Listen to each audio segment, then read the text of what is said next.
guys, welcome back to my channel. I'm Angela. Today's video is going to be a brief interview. I invited a secret guest today, so I don't want to talk about in the preview, and let's get started. Are you ready? I'm ready. Okay. So we got my professor. No, I should not call him my professor. No, right? you should not. Because I'm not really a professor. Yeah, I mean, it but- depends what you mean by professor. And professor means you have a PhD. Because my father was a professor. So I always think of that. And I'm also not a full-time employee. And so far, your interview is very boring.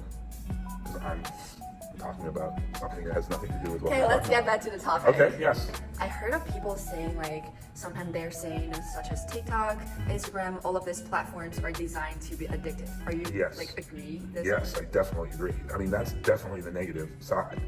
I think it's probably, to some extent, worse for girls than for boys because there's so much pressure with appearance and comparing yourself. And, even I can feel that sometimes. Yeah.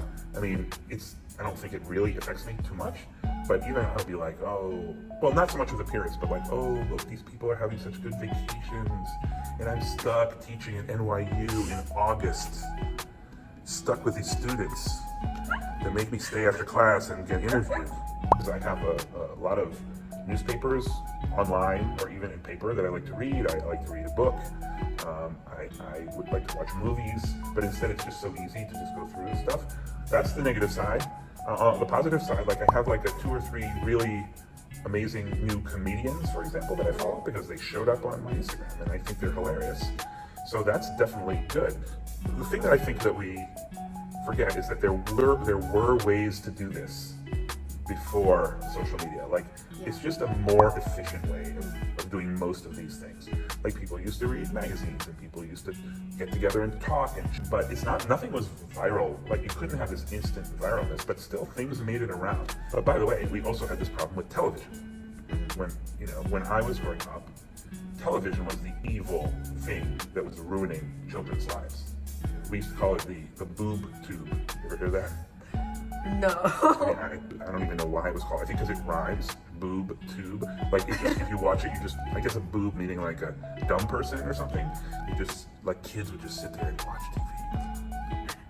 And there was no scrolling. Well, yeah, there was. You use the remote control. Yeah. So there's always been something bad. But I think television we really did think was terrible. Yeah, but for me though, I don't know if I can still represent the young generation. I'm 17 right now. I think I'm still is, right? Okay. That's yeah, depressing. That's just very depressing. I buy things on Instagram sometimes. You see an ad. Me too. It's like a toxic cycle for me. Sometimes, during the weekend, I just spend my whole day drowning in all of this social media. I just spend all my time on TikTok and stuff. You could do it for forever. Yeah. But the other thing is, though, I do know that from teaching people from between age 16 and 21, depending on the class, I don't think that young people are dumb. I think they're smart. I don't think they just become stupid from this. I think it probably has more of a psychological impact. Everything in the world, this is my philosophy of life. Are you ready for my philosophy of life? Yeah, I'm ready. It's just everything is more complex than everyone thinks it is. No such thing as yes or no. And when it comes to social media, it's not just it's good in some ways, it's bad in some ways.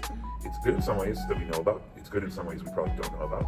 It's bad in some ways that we know about. It's not bad. It's bad in some ways we have no idea about. Is it good for climate change? Is social media good for climate change? I don't know.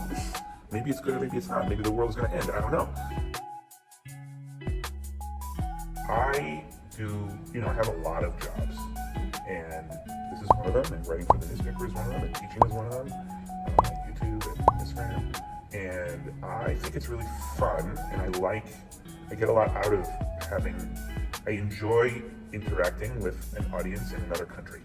To me, the value of it personally is to be able to pursue my interest and attachment to Brazil. So, my mom, she used to have she's still having that. She has a collection of the Vogue magazines that she used to have, all a bunch of the fashion magazines that's under her bed because Under her bed? Yeah.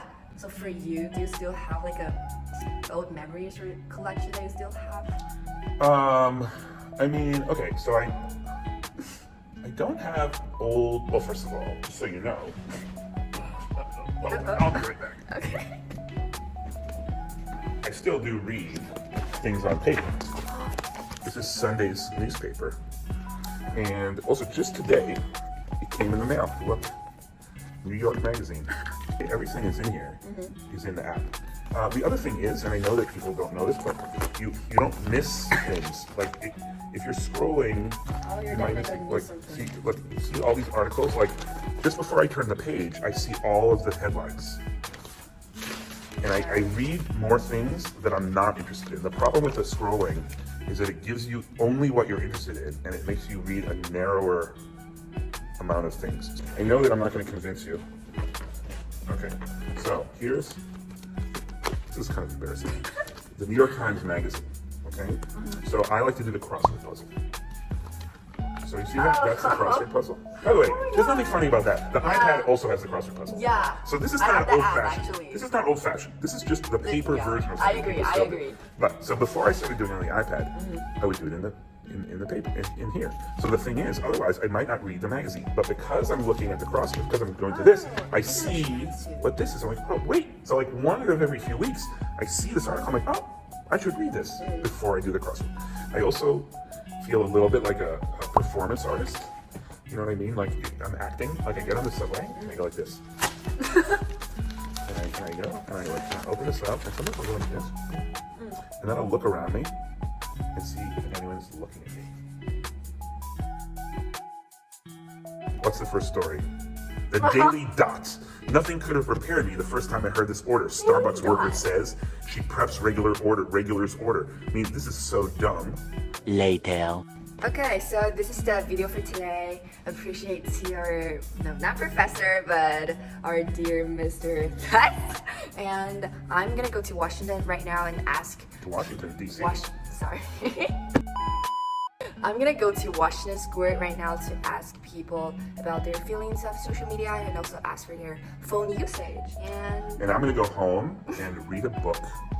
That's a lie. I'm sure I'm just gonna go and Hi guys, I'm going to Washington Square right now. I'm gonna find random people to show me their screen time usage and also ask them like what do they think about the social media and what's the pros and cons. So yeah, let's go. Hello. Are you available right now? Oh no, sorry. Oh, sorry. It's fine. It's fine. You're good. I'm sorry, like I'm really tired right now. Oh really? Yeah. Oh, that's fine. You're good. Alright. I'm sorry. You're good. You're good. Thank you. No problem. Oh, that's not mine. First for today. Yeah. Oh, we have. Okay. Do you think the social media is designed to be addictive for you? I think it's definitely designed to be addictive. I mean, the whole algorithm of personalization is designed to find your interests by the metric of what you respond to the most. And maybe it's not, in a perfect world, personalization would mean finding what you really care about and what interests you, like what your deepest interests are, and providing you with more of that content. And in theory, discovering more content that has to do with what you really care about seems like a good thing. The way it actually works is it responds to how long you look at a picture or video. Do you like it? Do you comment? Do you read the comments? Do you go to the profile where it's from? And all these things, I don't think they latch onto what you really care about. They latch onto what you engage with, which is not necessarily the same thing, right? You're right. Not all of us are fully rational, so we engage with things that we don't really care about. And so I think it's more of an addiction than servicing more content that you really care about. Yeah, that's right. I agree. Thank you so much. I keep using it. I don't think it's good. It's like the same way I like smoking cigarettes. In general, though, it's mostly just me scrolling on the internet and. Excuse me, can you guys help me out with a little change? I'm sorry, I don't have any. Can I have extra pizza? Yeah, have my. Here you go. Can I have that too? I'm gonna eat this, but you have it. Can you give me a hug? So this is the video for today, and previous to next video, it's gonna be a self-narrative video, but I'm not really sure if I'm gonna do that.